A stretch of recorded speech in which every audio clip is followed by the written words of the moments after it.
বিসমিল্লাহির রহমানির রহিম। স্বাধীনতা প্রিয়, গণতন্ত্র প্রিয় দেশবাসী, আসসালামু আলাইকুম।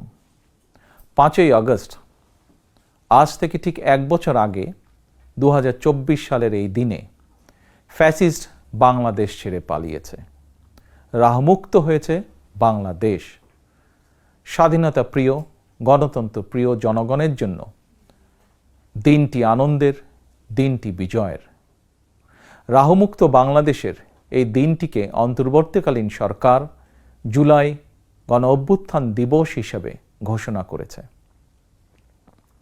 তাবেদার মুক্ত বাংলাদেশের জনগণ প্রতি বছর এই দিনটিকে স্বাধীনভাবে সানন্দে সরকারি ছুটির দিন হিসেবে উপভোগ করবে।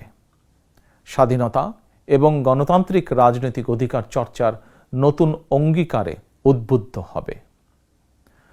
গণতন্ত্র প্রিয় ভাই ও বোনেরা, 21 শতকের এই বাংলাদেশে পলাতক স্বৈরাচার এক বিভীষিকার রাজত্ব কায়েম করেছিল। গুম, খুন, অপহরণ, হামলা, মামলা, নির্যাতন, নিপীড়নকে সাধারণ এবং স্বাভাবিক ঘটনায় রূপান্তর করেছিল।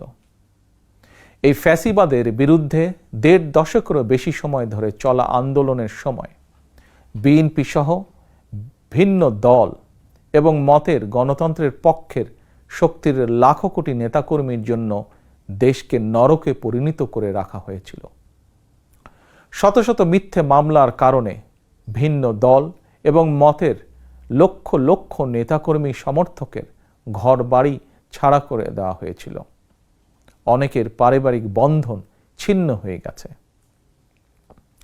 গণতন্ত্রকামী মানুষের কণ্ঠ রুদ্ধ করতে পলাতক স্বৈরাচারের নির্দেশে দেশে শত শত গোপন বন্দিখানা, আয়নাঘর বানানো হয়েছিল।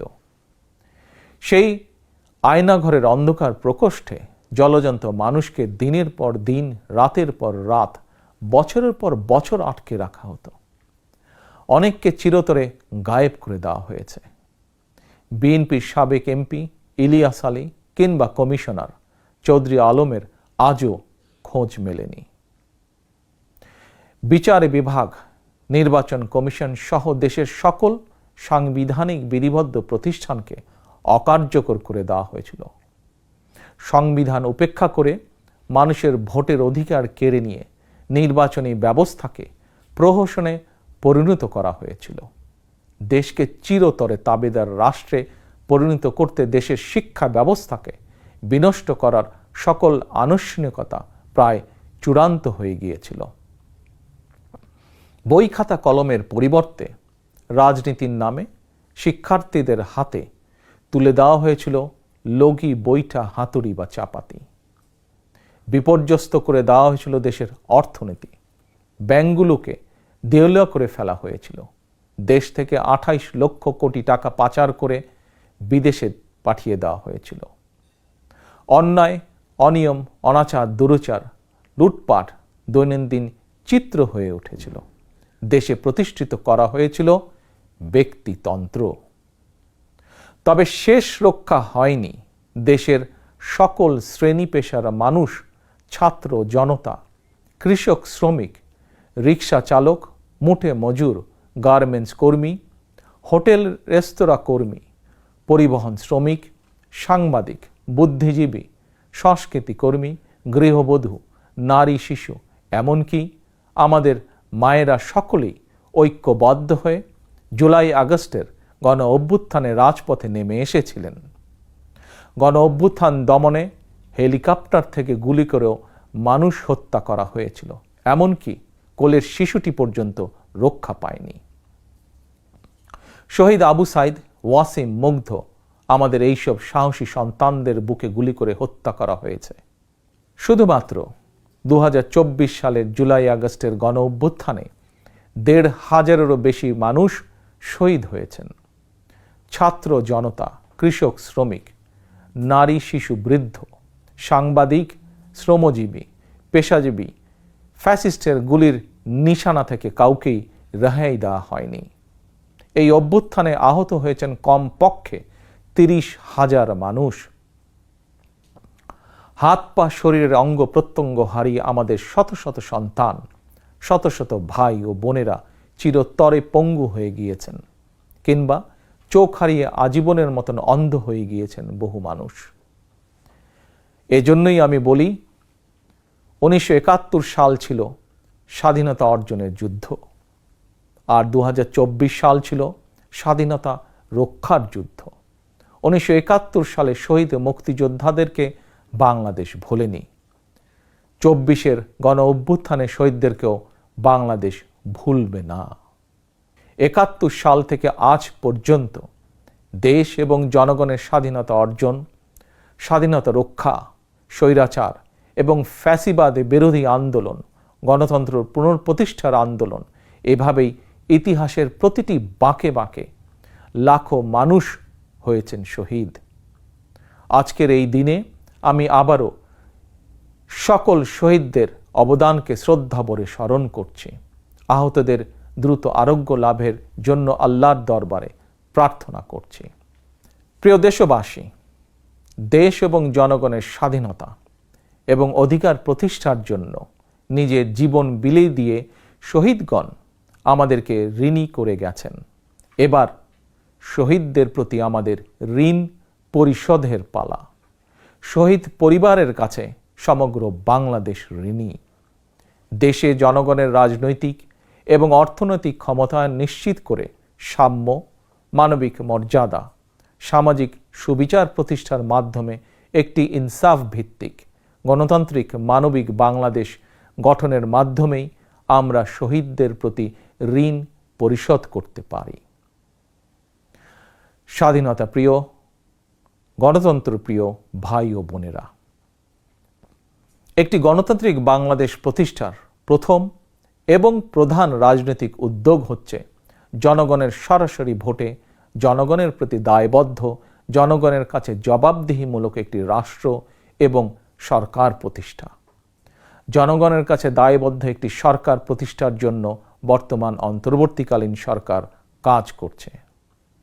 প্রিয় ভাই বোনেরা, বিগত 1.5 দশকের ফ্যাসিবাদী আন্দোলনের সঙ্গে স্বাধীনতা পরবর্তী 3-3.5 বছরের সময়কাল ছাড়া আর কোনো শাসনামলের তুলনা চলে না। সুতরাং আমি সবাইকে বিনীতভাবে আহ্বান জানাবো, হিটলারের নাৎসিবাদ সম্পর্কে যেমন কেউ গৌরব করে না, পলাতক ফ্যাসিস্ট এর শাসনকাল নিয়েও গৌরব করার কিছুই নেই। ডাকাতি করে কিছু সম্পদ চ্যারিটি করলেও জনগণের চোখে ডাকাত যেমন গ্রহণযোগ্য নয়, তেমনি অন্তর্বর্তীকালীন সরকারের ব্যর্থতা খুঁজতে গিয়ে কৌশলে পলাতক ফ্যাসিস্টদের পক্ষে সাফাই গাওয়াও তেমন গ্রহণযোগ্য হতে পারে না। যারা কৌশলে ফ্যাসিবাদী শাসনের সঙ্গে বর্তমান অন্তর্বর্তীকালীন সরকারের তুলনা করতে চান, তাদেরকে স্মরণ করিয়ে দিয়ে বলতে চাই, 5ই আগস্ট বাংলাদেশে যা ঘটেছে এটি শুধু বাংলাদেশ নয়, বিশ্বের ইতিহাসেও মনে হয় নজিরবিহীন। 5ই আগস্ট গণভবন ছেড়ে ফ্যাসিস্ট পালিয়েছে। সংসদ ভবন রেখে তথাকথিত সাংসদ পালিয়েছে। আদালত ছেড়ে প্রধান বিচারপতি পালিয়েছে। বায়তুল মোকাররম ছেড়ে প্রধান খতিব পালিয়েছে। ক্যাবিনেট ছেড়ে মন্ত্রীরা পালিয়েছে। ফ্যাসিস্টের দোসররা গা ঢাকা দিয়েছে। তবে উদ্বেগের বিষয় হচ্ছে, পলাতক এই ফ্যাসিস্টের চক্রের মনে এখনো কোনো অনুতাপ, অনুশোচনা নেই।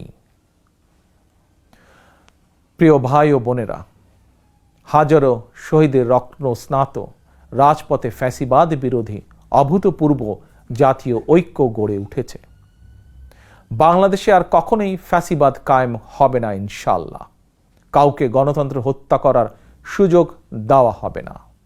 বাংলাদেশকে আর কখনোই তাবেদার রাষ্ট্রে পরিণত করতে দেওয়া হবে না ইনশাআল্লাহ। আমি মনে করি এসব প্রশ্নে জাতীয় ঐক্য বহাল আছে, থাকবে ইনশাআল্লাহ। ফ্যাসিবাদ মুক্ত বাংলাদেশে যার যার দলীয় আদর্শ এবং লক্ষ্য বাস্তবায়নের ক্ষেত্রে রাজনৈতিক দলগুলোর মধ্যে ইস্যুভিত্তিক ভিন্ন মত থাকবে। এটি বিরোধ নয়, বরং ভিন্ন মত। এটি গণতন্ত্রের সৌন্দর্য। তবে ভিন্ন মত কিংবা বিরোধের মাত্রা যেন ফ্যাসিবাদ, উগ্রবাদ চরমপন্থার উত্থান কিংবা পুনর্বাসনের কারণ না হয়ে দাঁড়ায়, সে ব্যাপারে প্রতিটি রাজনৈতিক দল এবং গণতান্ত্রিক জনগণের প্রতি সতর্ক থাকার জন্য বিনীত আহ্বান জানাই। আমি মনে করি প্রতিটি রাজনৈতিক দল যার যার দলীয় কর্মসূচি কিংবা এজেন্ডা নিয়ে জনগণের আদালতে যাবেন। জনগণ কোনটি গ্রহণ করবেন কিংবা কোনটি বর্জন করবেন এটি সম্পূর্ণ জনগণের এখতিয়ার।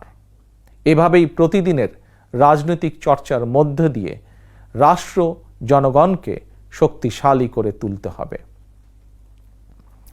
প্রিয় ভাই ও বোনেরা, স্থানীয় সরকার থেকে আরম্ভ করে জাতীয় সংসদ পর্যন্ত প্রতিটি স্তরে জনগণ যখন সরাসরি নিজের পছন্দের প্রার্থীকে নিজের ভোট প্রয়োগ করে প্রতিনিধি নির্বাচন না করবে, সরকার গঠন কিংবা সরকার পরিবর্তনের ক্ষমতা অর্জন করতে না পারবে, ততদিন পর্যন্ত রাষ্ট্র এবং সরকারে জনগণের ক্ষমতা প্রতিষ্ঠিত হবে না।